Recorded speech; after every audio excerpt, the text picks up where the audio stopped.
नमस्कार, मैं डॉक्टर अनिल कुमार यादव। आज का हमारा टॉपिक है अंतर्राष्ट्रीय पर्यावरणीय मुद्दे। आज यह एक ऐसा मुद्दा है जो समुचित विश्व को आतंकित कर रहा है। साथ ही यह ऐसा मुद्दा है अगर जिस पर समय रहते हुए ध्यान नहीं दिया गया तो ये जो मानवीय संतति है, ये मानवीय इतिहास, उसके लिए खतरा बन सकता है।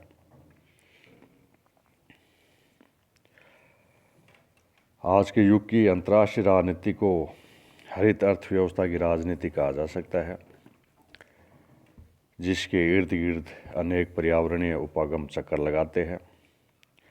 पर्यावरणीय उपागमों का उद्देश्य मात्र पर्यावरण की क्षति को रोकना ही नहीं है, परंतु इस विचारधारा में आमूल परिवर्तन करना भी है।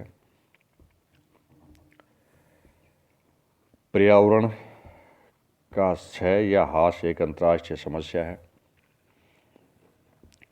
नगरीकरण, जल प्रदूषण, धुआं, शोरगुल, जनसंख्या विस्फोट, विज्ञान और तकनीकी का अप्रत्याशित प्रसार आदि वे मुख्य कारण हैं जो आज पर्यावरण को नुकसान पहुंचा रहे हैं।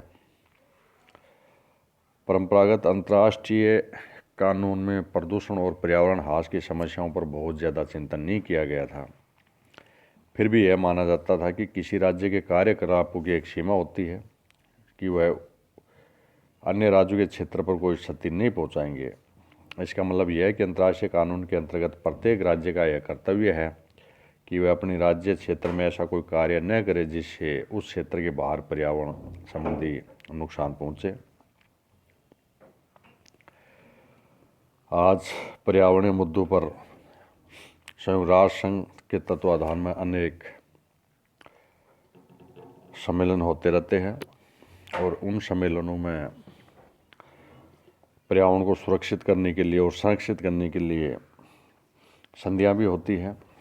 आज जो मुख्य पर्यावरणीय मुद्दे हैं वो है तापमान में वृद्धि एवं ओजोन परत में छेद। बढ़ता तापमान और ओजोन परत में छेद पृथ्वी के लिए दो अलग अलग खतरे हैं, फिर भी ये आपस में जुड़े हुए। गर्म होती हुई धरती और ग्रीन हाउस प्रभाव का संबंध पर्यावरण की निचली सतह में गर्मी सोखने वाली गैसों की बढ़ती सघनता से है। आज पृथ्वी का बढ़ता तापमान है वो संपूर्ण मानव संतति के लिए एक चेतावनी है। अगर पृथ्वी का तापमान इसी तरह बढ़ता रहा तो अटल होने के प्रतीक रहे ध्रुवीय हिमखंड और अतीत की बात बन जाएंगे। हालात अगर ऐसे ही रहे तो हो सकता है वर्ष 2050 की गर्मियों के बाद आर्कटिक में बर्फ ढूंढने से भी नहीं मिले। जो आर्कटिक है उसकी मीलों मोटी बर्फ की चादर विराट हिमखंडों की शक्ल में पिघलकर समुद्र में समा रही है। विश्व पर्यावरण दिवस 5 जून 2007 के लिए उसमें मुख्य ज्वलंत विषय था पिघलती बर्फ। अंतर्राष्ट्रीय ध्रुव वर्ष 2007-8 के समर्थन में यह विषय उन प्रभावों पर केंद्रित था जो जलवायु परिवर्तन के कारण ध्रुव क्षेत्र की पर्यावरण प्रणालियां और समुद्रों तथा समुदायों तथा विश्व भर में होने वाले उनके परिणामों पर पड़ रहे हैं। जो ग्रीन हाउस गैसेज है वो औद्योगिकरण के इस युग में ओजोन परत को नुकसान करने वाले मुख्य कारण है और इन्हीं ग्रीन हाउस गैसेज के प्रभाव की वजह से ध्रुवीय क्षेत्रों का खतरा उत्पन्न हुआ है और जिसका परिणाम है समुद्र जल स्तर में तेजी से वृद्धि, जिसकी वजह से समुद्र का जल स्तर बढ़ने से कम ऊंचाई वाले द्वीपों और विश्व भर के तटीय शहरों में रहने वाले लोगों के लिए पानी में डूबने का खतरा पैदा हो गया है। जो सिकुड़ते ग्लेशियर है, पृथ्वी का बर्फीला क्षेत्र अर्थात जहाँ बर्फ जमी रहती है वो तेजी से पिघल रहे हैं। जलवायु परिवर्तन पर इंटरगवर्नमेंटल पैनल की वर्ष 2007 की रिपोर्ट के अनुसार दुनिया भर के लगभग 30 पर्वतीय ग्लेशियरों की मोटाई वर्ष 2005 में आधे मीटर से ज़्यादा कम हुई। जहरीले रसायनों के लिए ध्रुवीय क्षेत्र वह नैसर्गिक स्थान है जहां इन्हें फेंका जाता है।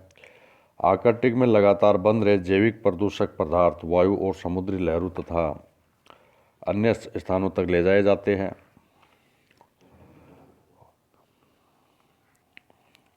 वर्ल्ड वाइल्ड लाइफ फंड ने हिमालय के ग्लेशियर पिघलने पर खासी चिंता भी जताई है। संस्था के अनुसार ग्लेशियर पिघलने के से आने वाले दिनों में करोड़ों लोगों को पानी की किल्लत का सामना करना पड़ सकता है। यही नहीं, भारत, चीन और नेपाल में भयानक बाढ़ भी आ सकती है। लेकिन बाद के सूखे की स्थिति सामने आएगी। खतरा पूरी दुनिया पर है, लेकिन अभी भी विकसित देश भविष्य की इस प्राकृतिक प्रलय को गंभीरता से नहीं ले रहे हैं। आज वनों का जो क्षेत्रफल है वो घटता जा रहा है। वनों के लिए केंद्रीय फोरम की एक सतत मौजूद ज़रूरत का उत्तर देते समय पृथ्वी शिखर सम्मेलन +5 में भाग लेने वाली सरकारों ने वनों के निमित्त अंतर सरकारी फोरम का गठन किया था, जिसका उद्देश्य इस प्रस्ताव को बढ़ावा देना और उसके अमल पर निगरानी रखना था। आज मरुस्थलीकरण बढ़ता जा रहा है,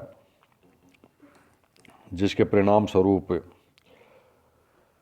वर्षा या अकाल, अतिवृष्टि जैसी समस्या विश्व के सामने पैदा हो रही है।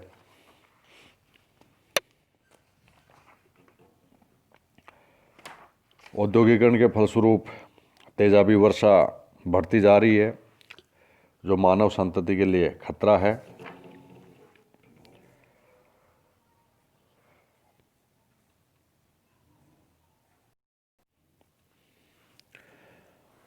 आज संयुक्त राष्ट्र संघ के तत्वाधान में कई शिखर सम्मेलन हुए हैं, जिसमें रियो घोषणा पत्र जो 3 से 14 जून 1992 तक ब्राज़ील की पुरानी राजधानी रियो डी जेनेरो में संपन्न हुआ था। संयुक्त राष्ट्र संघ के तत्वाधान में विश्व के सभी पर्यावरण सचेतन देशों का यह शिखर सम्मेलन पृथ्वी सम्मेलन के नाम से संपन्न हुआ था, जिसमें भाग लेने वाले सभी राज्य प्रमुखों की ओर से एक संयुक्त घोषणा पत्र जारी किया गया था। इस सम्मेलन में जलवायु परिवर्तन संधि संपन्न हुई। जैव विविधता जैसे बायोडाइवर्सिटी से संबंधित समझौता भी संपन्न हुआ और इस रियो घोषणा पत्र में पर्यावरण की रक्षा और विकास के लिए 17 सिद्धांत बनाए गए थे। विचार विमर्श के दौरान इनमें काफ़ी फेरबदल हुआ। इसी कारण इसका नाम अर्थ चार्टर से बदलकर रियो डिक्लेरेशन किया गया था और इसी में एजेंडा 21 रखा गया था। यह 800 पृष्ठीय दस्तावेज था, जिसमें संतुलित विकास के उपायों को रेखांकित किया गया था। साथ ही तीसरी दुनिया को मदद देने का आश्वासन भी दिया गया। वनों को बचाने की पहल की गई। इसी प्रकार संयुक्त राष्ट्र पृथ्वी शिखर सम्मेलन न्यूयॉर्क में हुआ 19 जून 1997 में। इस सम्मेलन में 117 देशों के प्रतिनिधियों ने भाग लिया था और विश्व में निरंतर कम हो रहे वनों, नष्ट हो रही प्रजातियों तथा घटते हुए मत्स्य संग्रह के प्रति अधिकांश देशों ने सम्मेलन में चिंता व्यक्त की। विकासशील राष्ट्रों ने इस बात पर बल दिया कि पर्यावरणीय अनुकूलन प्रौद्योगिकी को बढ़ावा देने के लिए उन्हें विकसित राष्ट्रों से वांछनीय जो वित्तीय सहायता है वो उपलब्ध नहीं करवाई जा रही है। इसी प्रकार ग्लोबल वार्मिंग पर एक अंतर्राष्ट्रीय सम्मेलन क्योटो संधि दिसंबर 1997 में हुआ।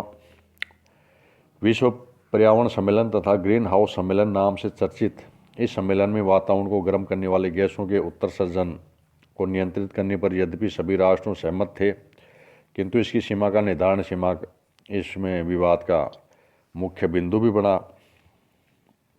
जो क्योटो संधि थी उसमें औद्योगिक देश ग्रीन हाउस समूह की गैसों से होने वाले प्रदूषण को खत्म करने के लिए प्रतिबद्ध थे। इसके अनुसार इन देशों को इन गैसों, विशेष तौर पर कार्बन डाइऑक्साइड की मात्रा को अगले 10 वर्ष में 5% के स्तर से नीचे लाना था।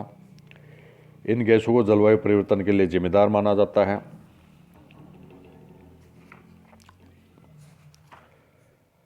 ऐसे ही अगस्त सितंबर 2002 में जोहान्सबर्ग में सतत विकास से संबंधित विश्व शिखर सम्मेलन हुआ था।